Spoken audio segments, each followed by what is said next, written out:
Welcome back to Ghostly Talk. This is Scott L., and I'm all by myself here in the studio again tonight. Don't worry, Amber will be back soon. We're just working on the schedule thing here. We've had some scheduling snafus, but that'll all be ending very soon, I promise. I still wanted to do a show tonight, though. I really wanted to do something, and I was really, really lucky that the one and only Morgan Lee Knudsen was nice enough to spend some time with me here tonight on Ghostly Talk. Next level conversation, it was a real pleasure and real honor to have her here on the show. Morgan Lee Knudsen has been involved in the world of paranormal phenomena for over 16 years. She is the founder of Entity Seeker Paranormal Research and Teachings, as well as the world-renowned Teaching the Living program for clients. Morgan brings classes and presentations on this phenomena to a new level, with inspiring lectures that include fire demonstrations, mind-blowing evidence, and uplifting stories.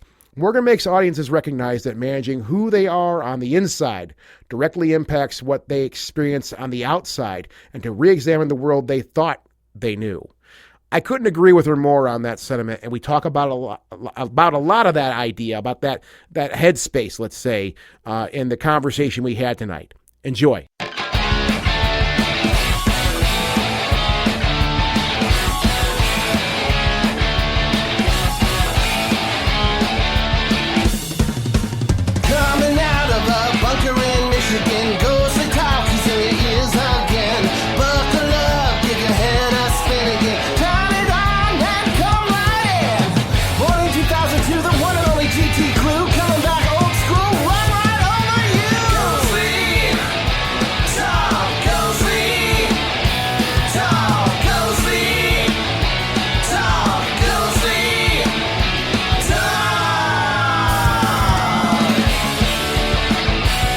Morgan, first off, I'd like to say thank you, and another thank you for coming here to spend some time with us here on Ghostly Talk. We really appreciate it. How are you tonight?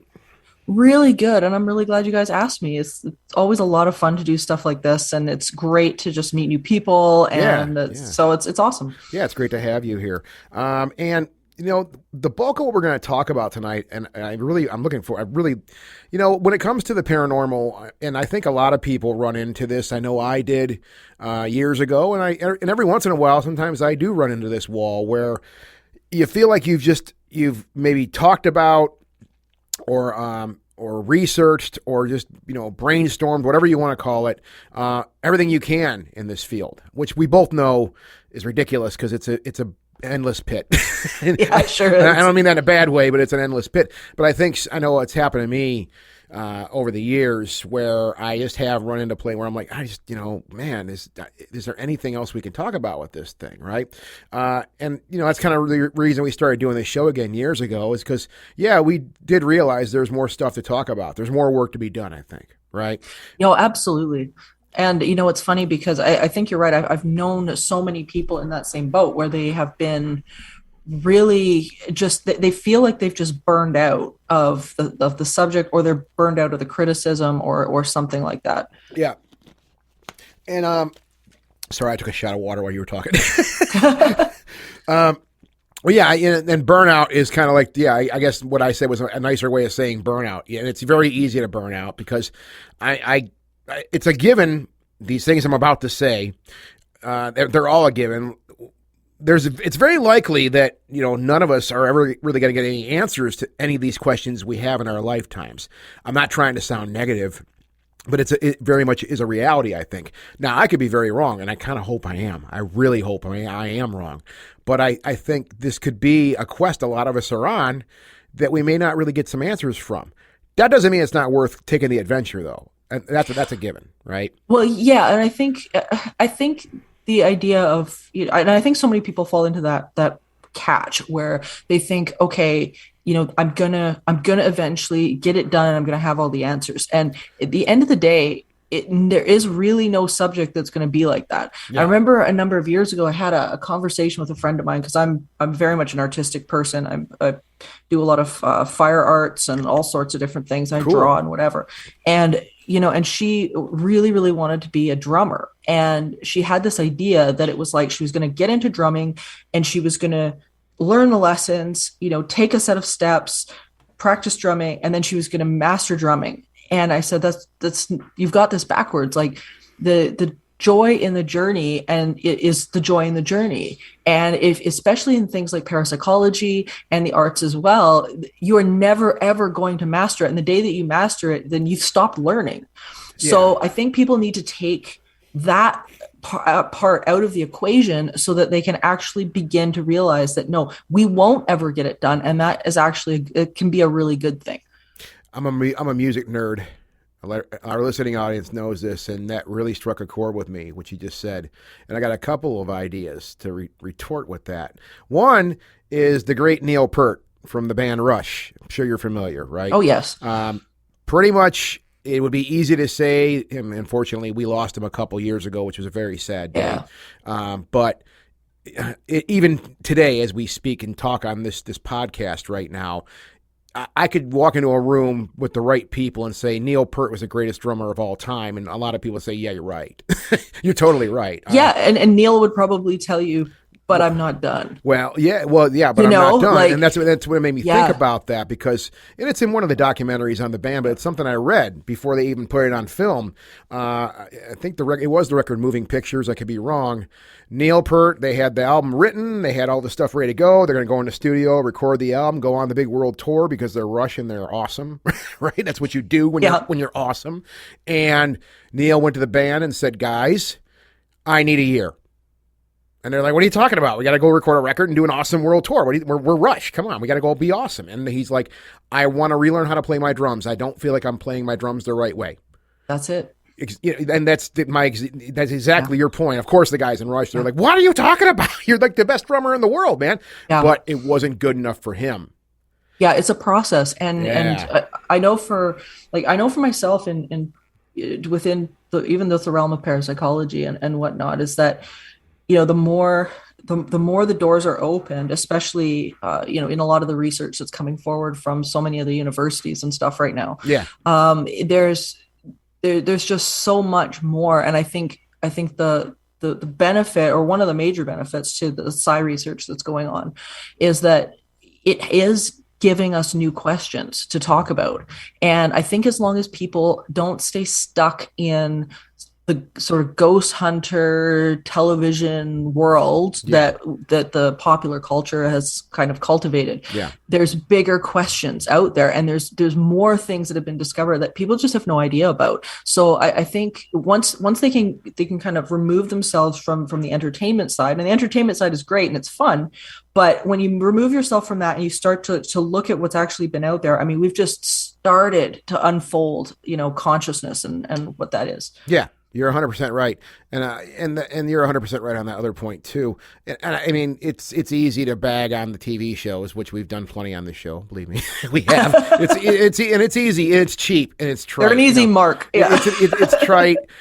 Sometimes, but if it's if it's a part of a conversation, it's just a part of a conversation. What are you going to do? But that point being said, I think, and I mentioned, like, I'm not optimistic, but I'm trying not to be, pessimistic about that same idea that we may not learn anything new in our lifetimes if we spend our lives doing this. But you are right that we are starting to discover just fragments through technology now. We're starting to understand things that by simulating the human brain, with microprocessors and stuff like that, which basically that's what a lot of programs do, is simulate human consciousness, human thought on a more fundamental level, right? We're starting to learn things about our own consciousness, about psi, through these machines, right? But it's not. It's a sliver, and I think that's how you said it. I would consider it a sliver, but we are making progress. Well, we're learning it slightly through AI, but I would counter that with the fact that a lot of the experiments that are being done right now, the AI and artificial consciousness has not been able to replicate. So, I think, like when we're dealing with, say, for example, the observer effect and stuff like that, when they're looking at these experiments that are being altered through somebody's observation or their gaze or their intention or whatever it is. I think, it's going to take people, and it's going to take that, because I don't think we've hit the point with things like AI where we're able to shift things in a way that would represent human consciousness. So, I mean, I think when as we kind of move forward, I think we're going to have no choice as people to but to take a hard look at our own sense of awareness and what that means, which I think is pretty cool. Like I think just the fact that we are a part of the paranormal phenomenon, I think is like unbelievably cool. Oh, it's rad. It is super It's so rad. cool. It is super cool. And you are right. The way it's sold to us as people, and I know I'm not putting a tinfoil hat on, but consciousness, well, I'm sorry, like technology, AI, things like that. I mean, the way it's sold to people, like as we sit here right now, it's like, oh man, it's going to be in a year and a half, man, you're not going to know the difference between a android, like a real android, and a person. And that's when you're really in there and working on stuff like that. We got a long way to go. And that, again, I'm not being negative. I'm being realistic about that, right? We have a long way to go to get to that point. And I don't really want to get to, I'm not sure if I want to be there or not. I've seen the Terminator. Yeah, we all know what happened with Skynet. I know what Skynet happened with Skynet. You guys are making me a little nervous here. Come on now. I mean, can't we just have them do math for us and stuff? The machines do that. That's what computers do. They do math really fast. That's cool. See, I need that. Like, yeah, I'm so terrible I. at math. So do I. I've noticed. I mean, I obviously that's what I do for a living, and trying to write freehand now, like write with a pen and paper. I break a sweat trying to cut a check nowadays. I swear, because I've done nothing but use a computer over the years. So that helps me in that aspect too. But yeah, I mean, as far as technology and stuff like that's concerned, I agree. We have a very long way to go when it comes to that. But I do think it can kind of assist us in research. I mean, obviously, we do have, the technical side of the field. They just kind of come to me. This thought just kind of come to me also. We do have this technical side of the field. And I know there's a lot. There's a lot of debate about this. And I am one of those more naturalists, I guess, now when it comes to doing any kind of field work when I actually get out there. But I know there's people on the other side that do utilize technology, and I see people writing software, writing their own software from the ground up to study this phenomena, study ghosts, for example, and try to pick up certain things in the air. And I mean, they're writing software into hardware components, and I think that's absolutely fascinating. Which drives that point home. What you said is, it's really cool to be a part of studying the paranormal like this. When it comes to stuff like that, I'm really proud to be a part of this field, because there are people that go that far, that are that are working that hard. I think it's fantastic. These are the pioneers, you get these people in labs like the COPE program at Yale and Northampton University and Oxford, and all these people working on these different parapsychology experiments and things, and I don't think technology is by any way a hindrance, because we've been now able to measure areas of the brain, for example, that have never been looked at before in regards to things like psi and whatever. Dr. Alexandra Moira Almeida is probably one of the best examples, because his work in South America right now has been all focused around the fMRI and learning about the brains of mediums. And he's now been able to lay down on the white papers and say, look, like, these people are not crazy. This is not schizophrenia. This is not mental illness. This is something completely unique.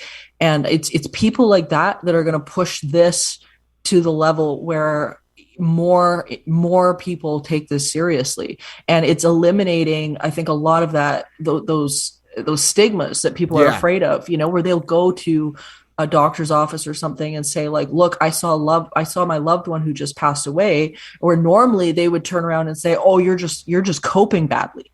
You're doing this wrong. Take this pill and make you feel better. Exactly. Yeah. And it's like, that's got to be eliminated. So it's people like that, I mean, they're going to push this into the next realm. It's been amazing to see this just in the last 20 years, which is a very long time when you're looking at it as a person, but it's a very short time, I think, to see such change. Yeah. And just 20 years ago, and gosh, we were doing this show at almost 20 years ago now at this point. And even back then, I still was a little nervous about talking about these things with people, like these subjects, about UFOs, about, hey man, I had an experience, I thought I saw something, I felt something. And that was just 20 years ago. Right? Yeah. People, there was that stigma you're talking about, that if you even mention, like, hey, I think I saw something in the sky that wasn't an airplane, and it was doing like loop-de-loops and all kinds of crazy stuff, and it wasn't a light pen, Yeah.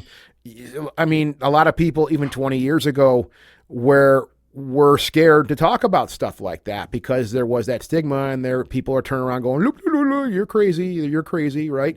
And I think 2021 now, it is a different age. We're seeing not only, well, I mean, there's a lot of change. I mean, people in general, there's acceptance, inclusion and acceptance of a lot of different things now. Gender, obviously gender, all types of things. But also people, and I find this a lot more, I mean, especially in this field, I see a lot, I guess I'm old now. I don't want to say that. I guess I'm getting up there. I'm older than, 20-year-olds. So it's like, I do see a lot of young people coming into this field, though. Lots of young people coming into this field. And I think that's really cool because they bring new ideas. They bring new perspectives. And gosh darn it, they're coming into this field now when I think it's a better time than it was. It's not like, back in my day, I was 2 miles up road or whatever. It's not like that at all. But I think it's a better time now. It's a little easier now. Oh, I agree. To talk about these things. Yeah, I completely agree. And I think a lot of conversation and whatnot in other areas has helped to open those doors. Like I even remember 20 years ago, my business partner at the time, Stephanie, she founded Entity Seeker with me, and that was 20 years ago. And I remember her going to work and being nervous about mentioning it. And then when she did mention it, she'd immediately, oh, you're evil, or you're like, had this really backward stigma to it. But now, we hear words like autism more. We hear more, I guess, the brain. We understand that the brain is not shaped the same way for everybody. Yeah. There's new information that's become more accepted. Like I could probably count on one hand when I was a kid the number of times I heard the term autism. Yeah. It just wasn't talked about 20 years ago. It just wasn't. And so, I mean, when Steph and I founded Entity Seeker, it was just, there's no way, you'd hear discussion like that other than if, you were out looking in the medical dictionaries. Yeah. But now it's like we're becoming a little bit more aware that, just because somebody else has an experience that you didn't have, or you're perceiving something that someone else didn't, doesn't mean it's wrong. Yeah.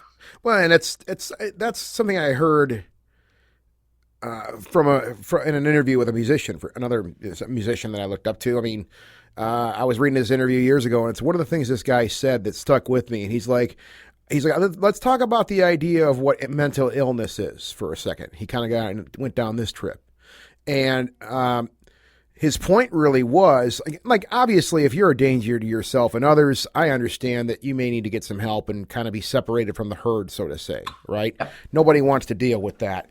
However, if you have a different viewpoint on something, or your observations may be a little different, and heaven forbid they may be eccentric or obscure.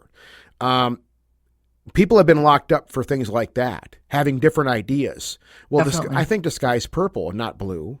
I mean, that's just an example, right? Yep. But I mean, at one time in this country, just in the U.S., you could say something like that, and if somebody wanted to, they could say, well, hey, man, you're obviously not seeing things correctly. We need to get you some help, right? Yeah. And put you right away. Go ahead. Totally. Well, it's interesting because in my classes, I often use the example of my python. I've got a snake at home, and I've had him for 17 years. And he's incredible because he is able to see in the thermal heat. He's able to, I mean, his strikes are faster than the human body is even capable of. It's a ball python, right? He's a ball python. Yeah. And I saw a picture. He's, I'm like, I know. Yeah. Yeah. And he's able to do these absolutely incredible things like taste the air for scents and know which direction that's coming from. And I use him as an example often because you'll point to somebody that's having, that's denying somebody's experience or something like that. And you say, okay, are you going to deny his experience that you can taste a smell just because you can't do that? It's like, it doesn't make his experience wrong. It makes it different. It's different than yours. And so I use him to teach quite a bit because he's just like a little superhero. It's crazy the abilities he's got. Yeah. But he perceives the world in a completely different way. And I think that's how they're beginning to understand and to realize that people are exactly like this. That we do perceive energy. Our eyes, our brains translate energy and light and whatnot, and we do it different. Like a great example was that the gold and blue dress that was all over the internet for a while. Half the people arguing about it's gold, and the other half Yes. arguing no, it's blue, and it's Yeah. like, no, you're not wrong. It's how you perceive it, and Yeah, perception is everything. I mean, that's one thing everything. I learned years ago. Was that statement alone, and sums a lot of this stuff up. Is Yeah, your perception. perception will determine your reality ultimately. Perception is everything. I have to take us off into the weeds for a second here. I actually had a ball python, a female ball python, for 24 years. So Oh wow. I find well, snakes in general and reptiles in general just as fascinating as you do. And I'm glad. they are little superheroes. They're amazing creatures. Yeah, she was with me for 24 years. At the time, was over half my life when she got very old, and that's sometimes they have we had to. I hate to say it, she was very sick. Yeah. We don't, but we know what we had to do. But yeah, Astrid was her name. So yeah, we're gonna go into weeds there. Whenever I don't know too many people these days that actually, partner with snakes. Not a lot of people want Yeah. to do it anymore. It's kind of an old hobby. I had the hobby when I was very young, and so it's nice to meet somebody who actually has a partner that's a snake. That's really Oh, cool. totally. Well, he's so amazing because he's teaching me stuff constantly, and Yeah, he's so in tune with everything around him, and he is so in tune with emotions and reading emotions and yeah. understanding that energy. And I mean, he's just been an absolute joy for me. But man, like you get schooled on what it is to be tuned in, tapped in, turned on, and understand joy, because like he's just a little ball of happy. Yeah, And and he reminds me all the time, every time I'm with him, that it's like, no, like watch your energy, because he's looking and listening all the time. So he's and they can feel fantastic. that. They can feel that. They really Totally. can. We became cat people around here, so we have a cat Also now. good to be. Yeah, and I'm learning a lot from Rollins, our little cat we have now. He's a good little Yeah. boy, and Amber, the other host of this show, she always she yells at me because every once in a while I might raise my voice a little bit, and she's like, the baby, what are you, watch your mouth, and I'm like, but you can really tell, like, if I get loud about something, he will kind of look back at me and kind of walk away, like just kind of distance himself, like, what's your deal, dude? I don't want to deal with you. And if you're getting loud, that's pretty obvious. There's an energy coming off of you, but I'm sure he feels something also, right? Yeah, well, I think animals, they're so unwilling to be miserable. Where people are really, really willing to be miserable. We put up with negative emotion way too easily and You're way too right. much. Yeah. And animals are just not willing to do that. They won't go there with you. And and the cats are such a great example, Yeah. because they just have a mind of their own, and they're not out to please anybody but But themselves. themselves. But Yeah, they don't care. it's a good thing though, because it's a lesson for us to be like, are you being disciplined enough with your thoughts and your emotions and what you're creating in your world to feel good? How disciplined are you in feeling good? And they'll tell you. They'll just leave. And that's a really interesting idea. And I'm sorry, we haven't talked too much about the paranormal stuff here, but I believe it all does tie together, right? It absolutely does. And that idea you just postulated to me is fascinating, because I think we've all met, and they're easy to talk about. I'll tell you that too. People that, it was a friend, a person years ago that another friend was talking about. I remember this guy said, it's just something else that just stuck with me. He's like, that person is not happy unless they are completely miserable. Mm-hmm. And I'm like, wow, you just summed that up like that. That's what that person is. And I've often thought about that. Like, why does somebody want to feel that way? What drives you to feel that way? What, as opposed to just having fun, or having at least fun thoughts all the time, or having happy thoughts? I think ahead. sometimes that people are mistake their misery for power. I think sometimes you have people that mistake either being the victim, which is where often it stems from, being You're the right. victim as a place of empowerment. And it's a weird, I guess it's a weird trade-off, because when you look at somebody who's pretending to be a victim, it's like, obviously they're saying that they're not empowered. poor me, I'm not empowered. But Yeah. at the same time, it puts them in a position of, you've got to pity me, or you've got to do what I say in order to make me happy. And if my environment is not right, then I can't be happy. And it's a really dangerous place to go. With psi phenomenon, it's interesting because especially with PK, you see PK tied to either like negative emotion, like frustration, like pent up energy, or you see it tied into happier emotions, like really, really happy emotions. So I think when we talk about emotion, we talk about people's state of mind. It really is the crux of paranormal phenomenon to begin with, it like across the board. So, I mean, in order for us, I think to, you look at somebody who is so insistent on being a victim, and then they can't figure out why all these things in their life aren't working.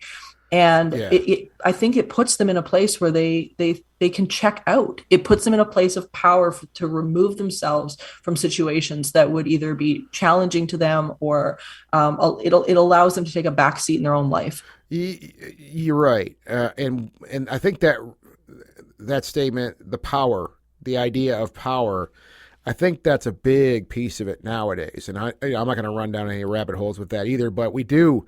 I mean, there is something called victim culture, and Yeah. some people, hey, look, I'm with some groups like, okay, you got a right to be pissed. Absolutely. You got a right to be pissed, Yeah. and that's cool. And let's work together and figure something out here. But I'm finding, especially with all the time a lot of people seem to have in 2020, we found some new trends that came about, and it is this idea that's called victim culture, right? And it is the idea of just flying off the handle about any little thing, and I know things are changing. I've already said that the world is changing, right? But sometimes it's not going to change fast enough for some people. Some people can't move that quick, and especially people like me. We're getting older. We don't move as fast. Our brains don't work as fast, right? So Yeah. I think there needs to be a little bit, when it comes to what I refer to as this victim culture thing. I've seen people personally fly off the handle for very, very little things. And scare the living hell out of people around them. People going, do what? Okay, just okay. And that's, you're right. I think some people may actually, I hate to use this term, but get off on the power a little bit, right? Because Well, it's easier to make other people wrong, right? Like if you're upset, instead of we really as a people in general, as humans, we need to really examine where we are getting our happiness from. Yeah. Are we getting our happiness because we are in command of our thoughts and we can choose the thoughts that are going to make us happy? Or are we really in that position where the things around us are dictating our emotions and our reactions? And that's a very powerless place to be. Yes. And people make that mistake. They think, if I get really angry about this thing, then, I'm going to be in power about this thing. I'm going to be just really, really, really mad. And when you're in anger, that is one of the most powerless positions you can put yourself in. So people will they get that mixed up. They think if I'm really angry about this thing and I get really riled up about that thing, that it's going to put me in this position that I'm going to be able to, make change and this, that, and the other thing. And, it's okay to be angry, but you have to be able to then get yourself into an emotional alignment with a solution, because the vibration of the solution and the problem are two different things. So you're never going to find the solution to the problem in the solution in the same vibrational energy as the problem. It's just two different things. Well, it's I think the victimization type thing, it's a very short-term idea. It's short-sighted. And because you said this a few minutes ago, you keep doing that and you keep running into situations and you keep blaming everybody else for all the situations you're in and keep making yourself the victim.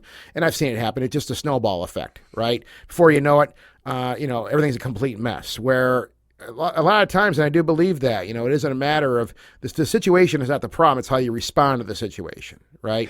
Well, and what I've learned over the years too is that when you find something to really complain about, the universe, I promise, will send you more to complain about. And I think that every time. And if you want to be the victim, there's no problem in that either. There are people that will accommodate that too. Yeah. And you don't want to meet those people. If you want to be a victim, you're going to find the people that will make you a victim. Oh, yeah.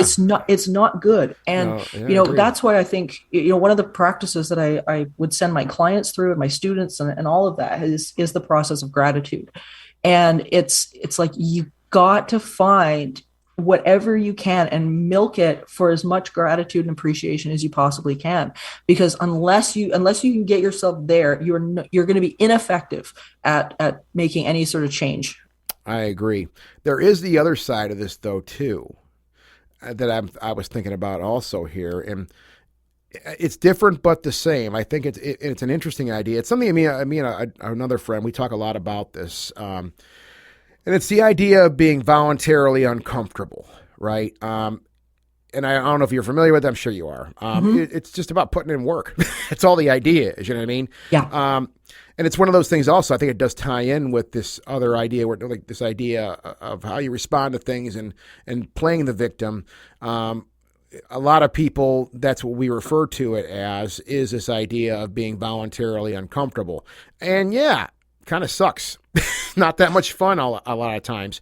I'm not a huge fan of working. I'm not a big fan of it. Haven't been a big fan of it for a lot of years, but I've been doing it for a long time. I tell you that, right? Because I do understand that, we do live the how our society is constructed and how things are done. This is what you do to sustain yourself. Is it my first choice? No. Is it always fun? Absolutely not. But it's what I do to take care of myself and my family, right? And other things too. I mean, just simple things like exercise and stuff like that. Not exactly the most pleasant thing to do, but it's good for you. Makes your mind feel good afterwards too. I do enjoy it myself. So there is this idea too, and I tell this to people that are in the same position that you were talking about a second ago. People that are wondering why the world, why the universe is spitting on them at every second. It's like, well, sometimes, maybe you need to make yourself voluntarily uncomfortable for a while and put some work in, and you will see some of those benefits, I think. Well, and you can be part of success. A part of the journey to success is going to be outside your comfort zone. Absolutely. Everything that is going to be what you deem as successful is outside of that comfort zone. Like I know for myself, like I've been entrepreneur since, oh God, I guess 18, and it's been a long time. And when I actually earlier than that, but when I started, I started with nothing. Like I was homeless. I was bullied. It was ridiculous. Yeah. And you have to get to this point where, if you want success, that you have to be okay with two things. You have to be okay with the unknown, and you have to be okay with, like you were saying, being uncomfortable, because there's always going to be that risk factor there. And that's where you really have to fall back on what we were talking about before, which was appreciation and gratitude, and really begin to focus in that way. Because even when we've got clients that are, if I've got, or students or whatever that come to me with questions about hauntings or whatever, it all comes back to the same thing. It's you have to be okay with the unknown. You have to get okay with it, because there's always going to be somewhere in your experience contrast that is going to be asking you to create more. So you got to get okay with the fact that there's going to be contrast. You know what you don't want, you know what you do want. And until you can get okay with that and not freak out every single time that something happens that is contrast to what you want, then you're really going to be stuck. You're never going to get what it is you're dreaming about. A lot of people equate the unknown as a general term to death. That's one of the problems I think people have with stepping out of their comfort zone, is just that, is the idea that the unknown, it's the unknown. And to a lot of people, the unknown means death. It also means that there could be failure in there, which we both know there is. That can very well happen. Yeah, people fail. There will be. I do it. Everybody's done it, right? There is failure there, and I think some people are afraid to fail at things too. Oh, absolutely. I've had so many people over the years. You've seen my success in television and magazines and in teaching and all of these different things. And I've been blessed with a really, really great platform. Yeah. But they've said, I'm so jealous of your success. And I'm like, you don't understand. I've failed more times than you have failed ever. Yeah. And that's real, but it's how you frame it and every time I've got like I'll have like 5 projects in the go and 2 will work, and then the other 3 will just fall by the wayside. Like I can count a million projects that I've had in my head or that I've tried to execute and they just haven't worked. Yeah. And so yeah, you're gonna fail. There's no way around it. The question is how you're gonna frame that failure. Are you going to frame it as, this is the end of it, I always fail? How are you going to, how you tell yourself about that? Or are you going to turn around and go, okay, you know what, this was either A, not the path I was supposed to be on, or B, I acted too soon. I didn't line my energy up. I wasn't prepared for this. How can I prepare better for the next time? Yeah, exactly. What do you learn from it? That's the main idea there, is what do you learn from it? I tell people that I mentor nowadays professionally and things like that, I'm like, you're going to screw up every day. Get used to it. Yep. It's part of the game. I mean, don't screw up really bad. There's varying degrees of screwing up. I mean, you can make little mistakes, and that's cool. But but the main thing is, you own it, and then you learn from it, and you move on. Simple as that, right? So, and a lot of people, I think that's a hurdle for a very large hurdle for a lot of people to try to get over or not go over at all. When they see that in front of them, they say, man, I don't want to fail. So that idea, I think, is so painful to some people. And I understand. I really do. I personally get it, as I've been there myself, and I know you've been there too. But I guess, and I didn't want to turn this show into a motivational thing, but pretty rad though. But I think that's what people need to look at and get into that idea of being voluntarily uncomfortable. And that's what and it all ties back into the unknown, where when we're I'm actually on the podcast that I'm going to be launching here in October. One of the topics that Mike Brown and I talk on is the idea that we have to change the definition of how we are billing the unknown to the public as paranormal researchers or whatever, because what's happening, and what I've noticed happen, especially in the last couple of years with all the crazy that's been going on, is that the people don't know what to do with the unknown. So instead of being curious, they become fearful. Yep. And my thing, especially with the paranormal and things like that, is we have to be ambassadors of this information, and it's all fine, to have the shows that are, being entertaining and, they're being, turning off the lights and running around the dark and all that kind of thing. And it's fine. It's fine to label, have fun and have that as entertainment. Yeah, but I think it's partly having an opposite effect, where people are becoming more fearful of the unknown. And now we've got all of this real life unknowns popping up around us, and people feel like they're out of control, and immediately they start labeling the unknown as evil or bad. And we've got to start replacing that with curiosity, because if we do that, then all of a sudden, if you've got, say, for example, another culture coming into the society, or you've got, something that's going on that's not a haunting, but maybe is something that's new to the general population, they can go, oh, hey, wait a minute, let's find out more about that. Hey, that's kind of freaky. Let's find out more about that. Yeah. And when I was a kid, I had one of my first paranormal experiences that I ever had is scared the living hell out of me because I was 9. Yeah. But afterwards, that's where my brain went was I got to know. I got to know, and I got to understand this. And that, I think, made the difference for me between, those two pathways. I think it was it's a curiosity for me also. I know this started for me when I was very young, and it was just the curiosity.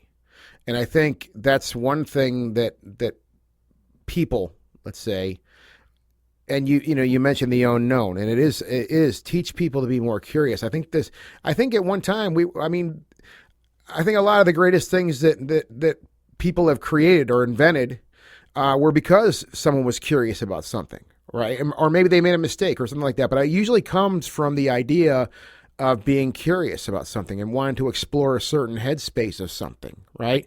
And I don't see that. I'm not trying to generalize, right? But it seems like that the reaction is what you say. I agree, where it's more run the other way in fear and get away from it. It's scary. We don't know what it is. So let's get away from it, as opposed to going, hey, well, let's check that thing out. What is that? Well, and fear quickly turns into hate. And Yeah. hate and anger becomes that sort of self-righteous hate and anger that we were talking about at the beginning of the Yeah. show, Yep. where people are putting down somebody else for having a different experience. And like Yeah. I'm sure have seen it as well. Just, I mean, as social media is such a hornet's nest for that, Ugh. where, if you've got somebody who is having a different experience, immediately you've got 10 people that'll attack them and say, like, that didn't happen to you, you're a liar.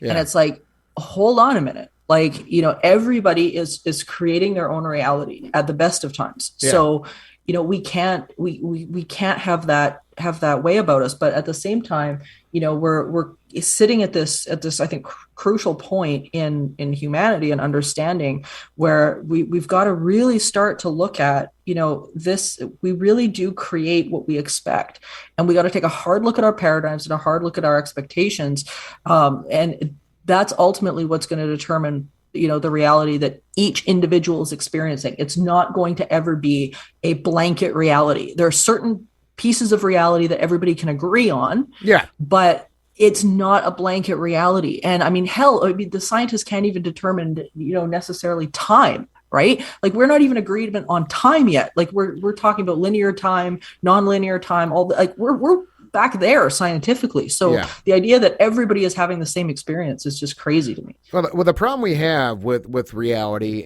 and nature and things like that, and it's another thing I learned many years ago from a mentor, was the more you learn you don't know anything. Right? That's it. And just a construct like time, where some people say, well, time is a man-made thing and whatnot. Oh, and maybe it is. It's a construct that people thought up so we could get to work somewhere at the same time, or all be there at the same place. How you take time out of it, it's kind of hard to even discuss. But it could be just something that we invented, and that time is just it's something that it's a construct by people, and it means really nothing outside of that, right?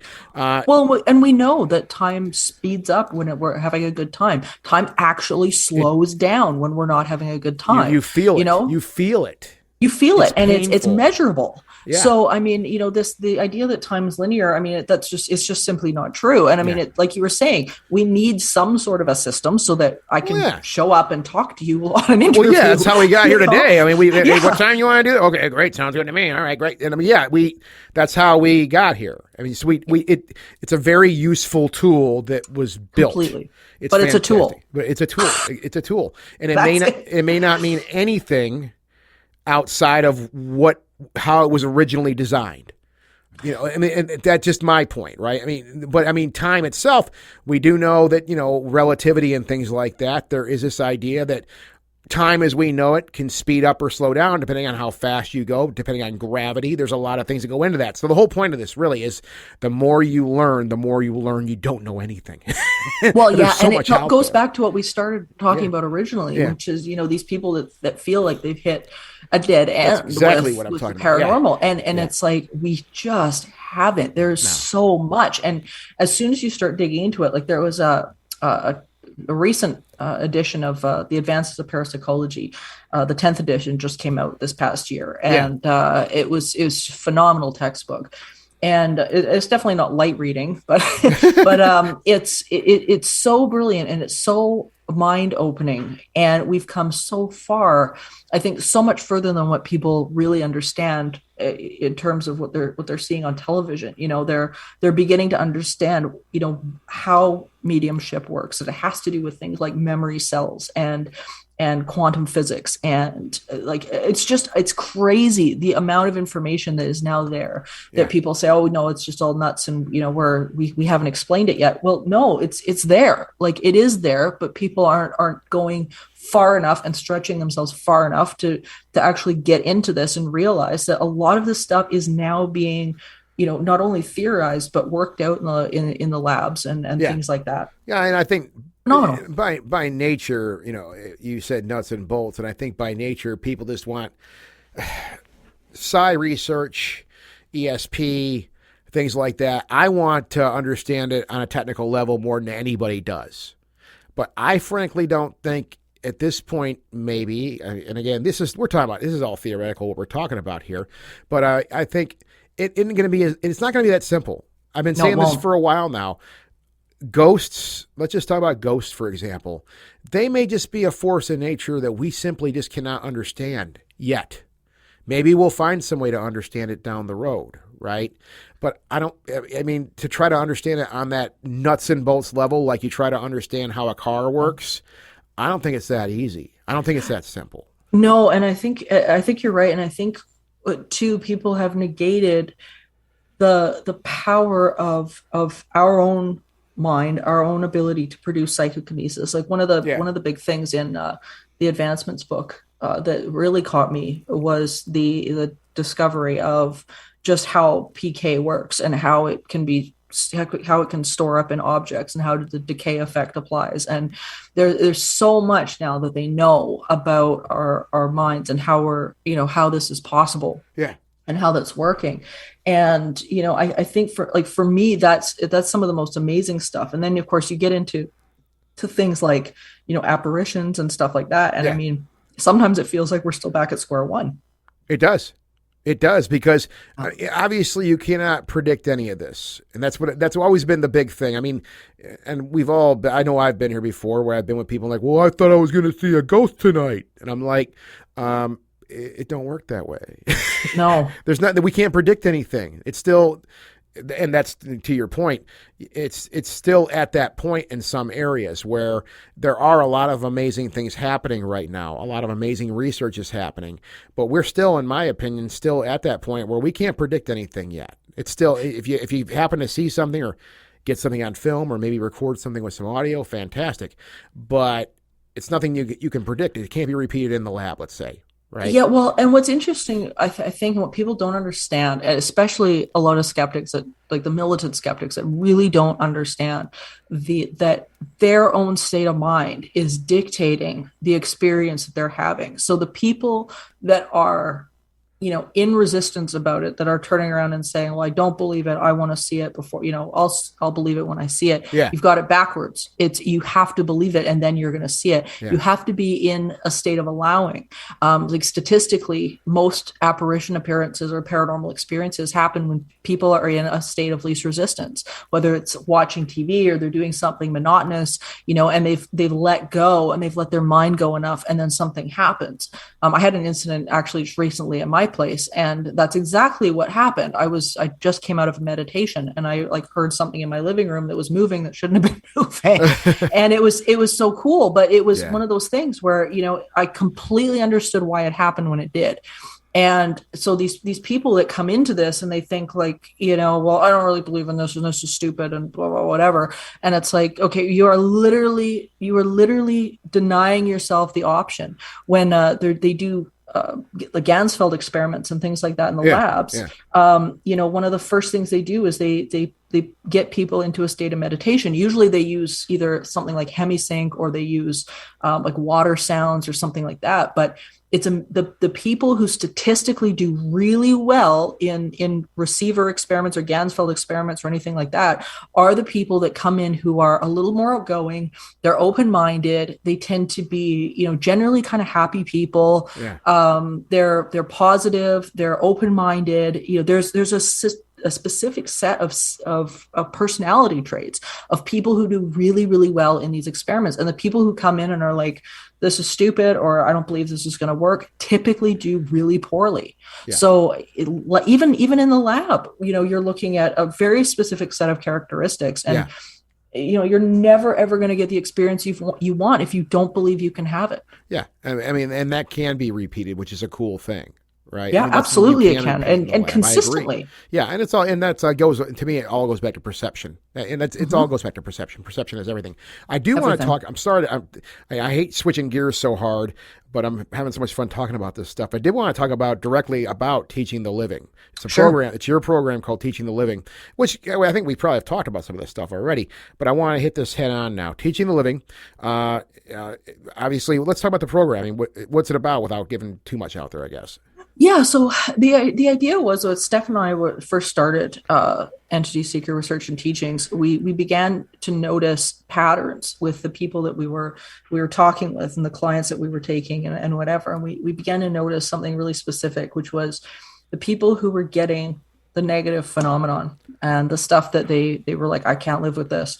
Yeah. were generally sitting in some end of the spectrum of negative emotions somewhere.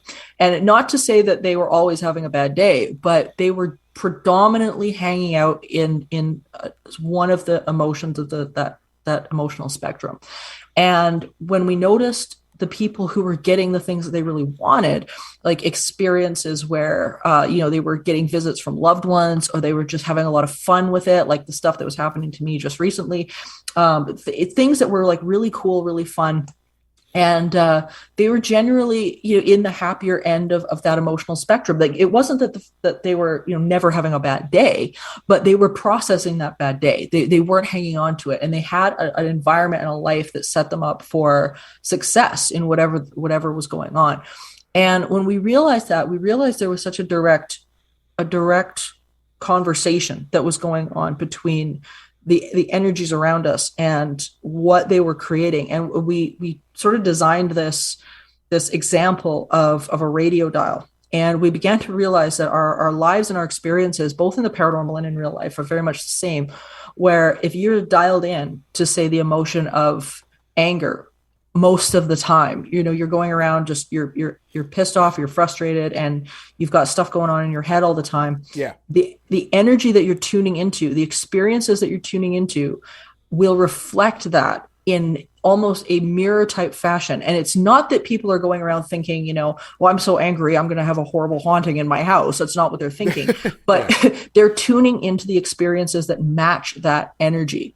So often you'll get somebody who's typically in that state of being, and then the haunting that's going on around them is reflective of that anger.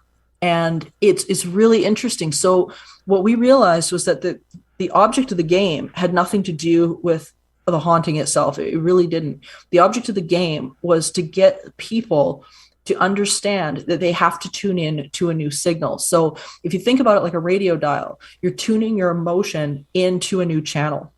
And when you tune out of one channel, as we know on a radio, we tune out of one channel, you can't hear that channel anymore. The channel you left is no longer on your radio. And that's typically what happens with these hauntings as well. You start to turn that radio dial, and all of a sudden, you end up receiving different things, different activity, different responses in relationship to where you are on that emotional scale. The catch is that people have to be willing to do that work. And oftentimes people don't want to do the work. And it comes back to our conversation about wanting to be the victim. Yeah. Are people really ready for that change? That's another question. But you'll see these people move from house to house to house to house. They'll move all over their country, trying to get away from what is going on. And you kind of have to break the news to them that, you're taking it with you because it's you. You're the problem. Yeah. And it's not that it's in their head. It's not that they're lying about the activity. They're not making it up. It's happening. But until they do that work to get themselves off of that, they're never, ever going to see a lasting change ever. So it's really interesting. And I ended up writing a book on it because people were asking me about this so much. And I ended up writing the book, Teaching the Living from Heartbreak to Happiness in a Haunted Home.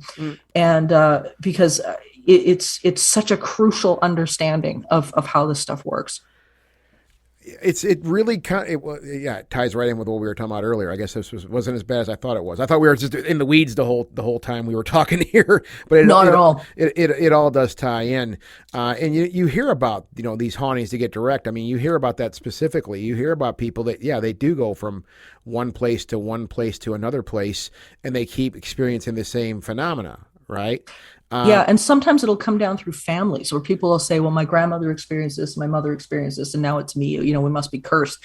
No, you just learned a bad habit of thought. And because the way we think, oftentimes we learn from our parents until we can break that cycle. We carry the different, vibrational states and mental states that we learn about. So it's like, yeah, you're right. The rest of the family did experience this. It doesn't mean you do. It doesn't mean you have to. You can break that.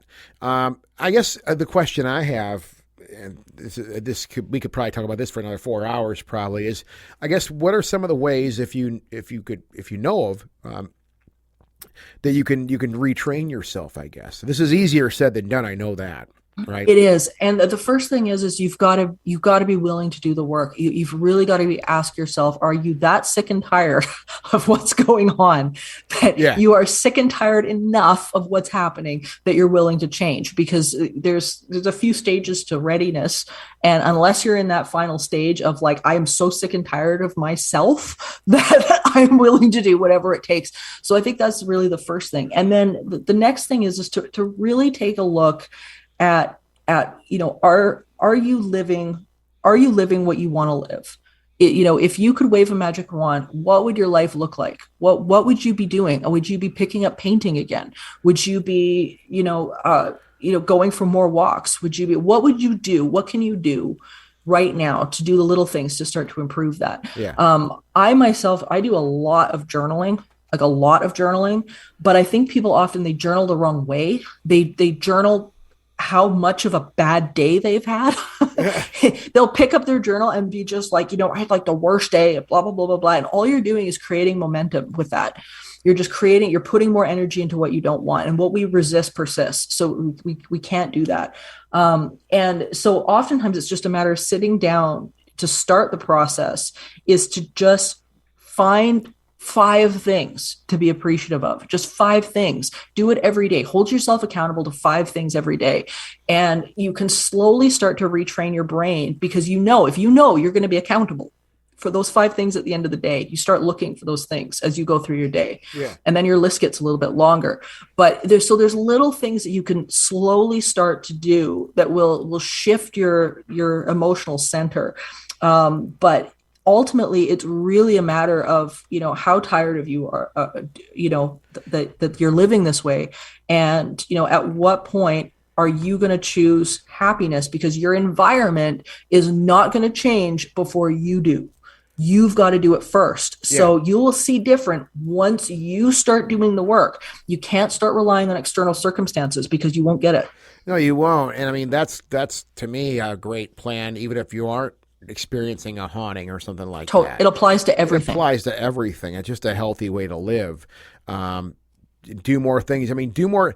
I think that's a big problem too. And I know this is a pitfall I have. I can say this with full transparency. I put myself through a lot of stuff I shouldn't have to put myself through. And I should say I put myself through a lot of things I shouldn't put myself through. Period. I did say it right. There's a lot of stuff. I mean, I know I have a trait where I don't allow myself to relax unless I do a certain amount of work or do a certain amount of things that I find, that going back to that idea of being voluntarily uncomfortable, right? Yep. I do it's a certain threshold that only I understand. And I have to get to that certain threshold. And then I say, okay, now you can go have a beer. Now you can go listen to a record. Now you can go lay down and read your book or something, whatever, the pleasurable things, right? And that is, while it's it's a good work ethic. I understand that. It's where it rooted from. I think to me, it's starting to become a little bit of an issue because I get yelled at about it and I go, would you just sit down already? You've done enough for one day, Scott. Stop. Right? So it's one of those things. I think we all have. We have those not triggers, but I think we all have those traits like that where you just go a little too hard on something that you shouldn't go so hard on. Right? Well, we've glorified the idea of being busy. And in our society, if you're not doing something and you're not sacrificing something and you're not miserable about that sacrifice, then you're lazy. And you don't deserve to relax. You don't deserve that yourself. because you should be miserable and you should be all of these things before you get. It's very strange. But when we look at one of the things that Steph and I, when we designed this program and when we realized the value in it, is we looked at places called blue zones. And blue zones were designated by National Geographic, a journalist, freelance journalist. And his task was to go and find the happiest places in the world. And he ended up coming back with a list, and the list is growing steadily all the time because now countries and whatnot are actually looking at turning their locations into these blue zones. But they all had 9 factors. So there was places like Icaria, Greece, Okinawa, Japan, Loma Linda, California. There's tons of them out there. And each one had 9 factors, which they called the Power Nine, and every single one of them had to do with, people having a really good support system. They, had the leave when they needed leave from work. They prioritized their own spirituality and family. They just prioritized joy. And what was so interesting about that is not one of these places, not one of the Power Nine, and not one of these places prioritized money. Money was not on the list. And some of these places were as broke as hell. Like they were broke as hell. But you would go into a restaurant at any time of the day and you'd find people just breaking out and dance just because they're just happy. And what was so interesting to us about this was that when we started to look at the haunting phenomenon and what was going on in and around that area, is that their outlook on it was completely different. So these places that were, we're normally in the West, we're talking about something that's scary and horrifying and, it's terrible, this terrible thing, this haunted house. They looked at it as connection with non-physical, connection with themselves, connection with loved ones, a spiritual practice, a spiritual experience, and something that was deeply connected. It was something that you wanted to have. It was very, very different. And it was so interesting to see that dynamic, so that when you brought these ideals to them about this scary, horrible, negative haunting, they couldn't figure it out. I was like, what are you talking about? It's weird.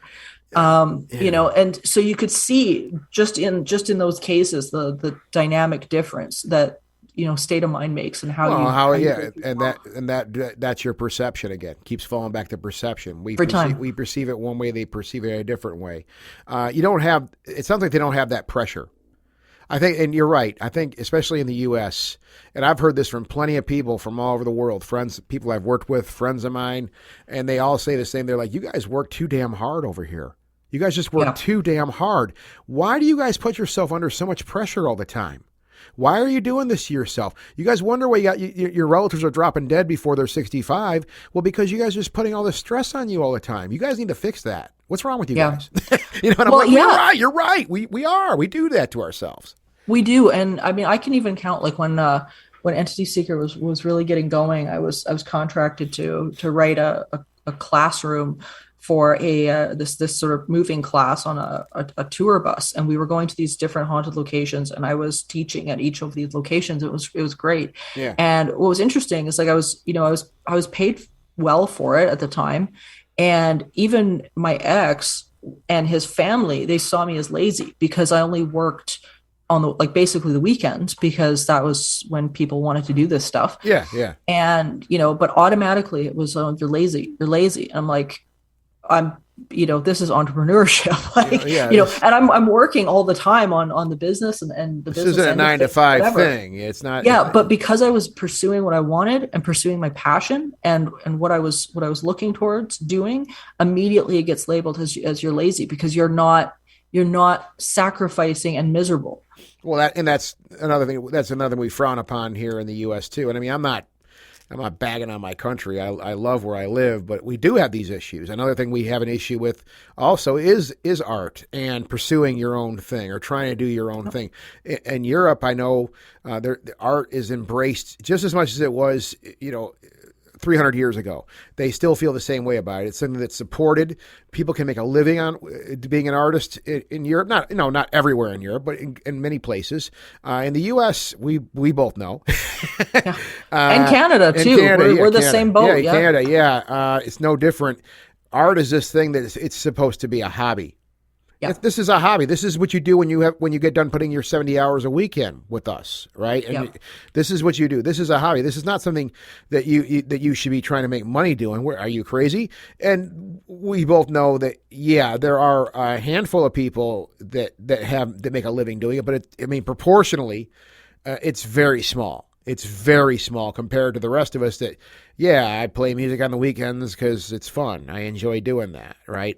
Am I going to make a living doing it? I could never imagine that in 1,000 years. And because that's unfortunately, I think how we've been conditioned in both these continents, right? Yeah, absolutely. And it's because it's the same here where even as soon as the pandemic hit, like people that were at live shows, like myself included, and like my family owns a big, huge production company here in Canada. That's cool. And yeah, and they were hardcore hit by the lockdowns and the shutdowns and this kind of thing. And that was the thing, where immediately we were just like, everybody, all of the people in that industry, it was like, we need support. There is nowhere for us to go. Yeah. And the comments, it was so like the comments that were coming back, that you're lazy, you don't want to work, you're just not doing enough. It was, no, this is what I do. This is how I work. this is making money. Like, and yeah, it was really interesting to see. And yet at the same time, people had nothing to do in their homes. People were bored, and what did they turn to? They turned to the arts. And it's like, yeah, like, where's the line then? Like, this isn't a hobby. People are, this is our livelihood and our income, and oftentimes a very good one. Yeah. So it's a really interesting mindset that people have about the idea of, if you're not miserable in what you're doing, then you must be doing something wrong. And it's like, life is supposed to be fun. We're not supposed to be miserable. I'm learning that more and more as I go along. And I've spent and I won't lie, I've spent a lot of years in that mentality where it's like, okay, I'm trudging away here, putting my time in, working hard. And I do enjoy and reap the benefits of it. Right. To a certain degree, but you're right. I wonder now, all these years later, no regrets, right? But it's like, I probably could have had a lot more fun. I probably could have. I think if I really wanted to, I still would have been able to make the bills. You know what I mean? I think that's what everybody's concern is. I just don't want to be. I don't want to be on the street. I don't want to lose my home. I don't want to lose the car I have. I mean, that's fear. That's that fear. And I'm not gonna be one to jump up on a soapbox and say, everybody quit their jobs. We're going on, we're taking it to the streets. But I think there has been a certain degree of conditioning over many years for lots of people, and it prevented a lot of people from doing what really would make them happy. I agree. Well, and you hit the nail on the head when you said fear, because the people that I've talked to that have been on that end of things, it's oh my God, it's either I do this job that I really, really hate, or nothing. And it's like, I either do this job that I hate, or I'm going to have nothing, and I'm going to be homeless, and it's going to be terrible. And and it's a funny way of thinking, but it's like they can't quite imagine the idea that, if they take a risk, if they decide they're going to do something, there is this great chance. And that's one thing that I've learned about the universe over the years, is the fact that when if you line up your energy and get yourself into a position of positive expectation, and you follow up your gift, follow your passion, there will be doors that will open that will blow your mind. But until you kind of make that leap, and not to say that you have to quit what you're doing immediately, but when you start to make that leap, man, the stuff that will happen that you can't even fathom will just blow your mind. And I know, like, when I first started with Entity Seeker, with Steph, I mean, I was working out of a call center of all things.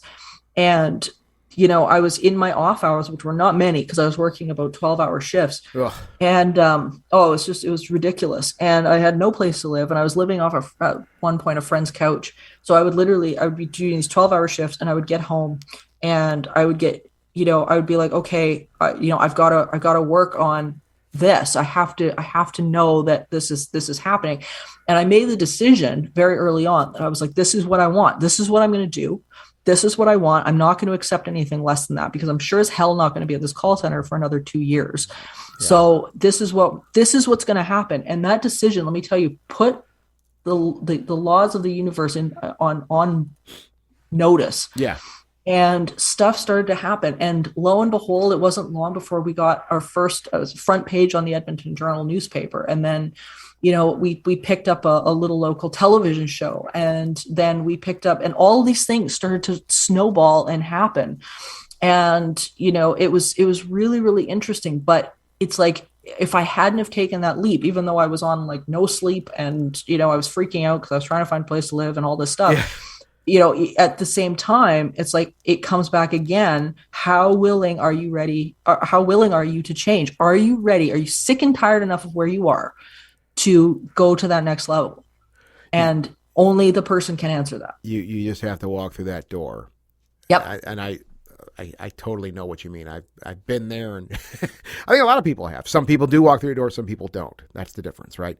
You have a new podcast that you're working on, or that's coming up. It's coming up, right? Coming up, yeah. What's this all about? What's it called? Supernatural Circumstances. Okay, cool. And I am really excited about this because it's with a friend of mine, Mike Brown from the Dark Poutine True Crime Podcast, and here in Canada. And he is a really well-loved host.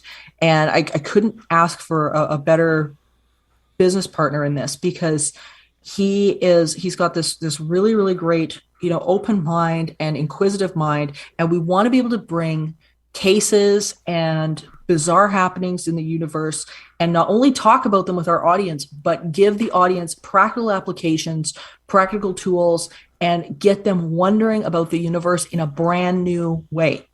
They are not going to walk away from the podcast with nothing. They're going to take something away from it. And it's going to be a big deal for a lot of people, I think. I'm excited. Outstanding. And is there a website for that? Where can we find that at?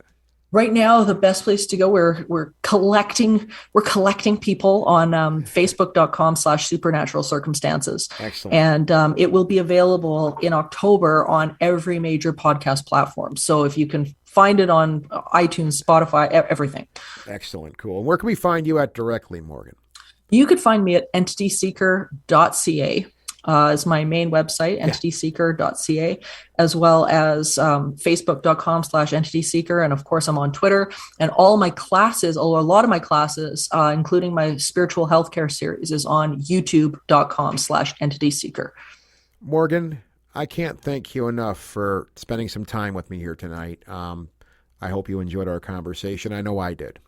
Oh, absolutely. It's awesome. And I think we took things to a new level today. So it's awesome. I like that. And I think we did too. Thank you. I'd love to do it again. Absolutely. Ghostly Talk! Version 3.0. They never sounded so good.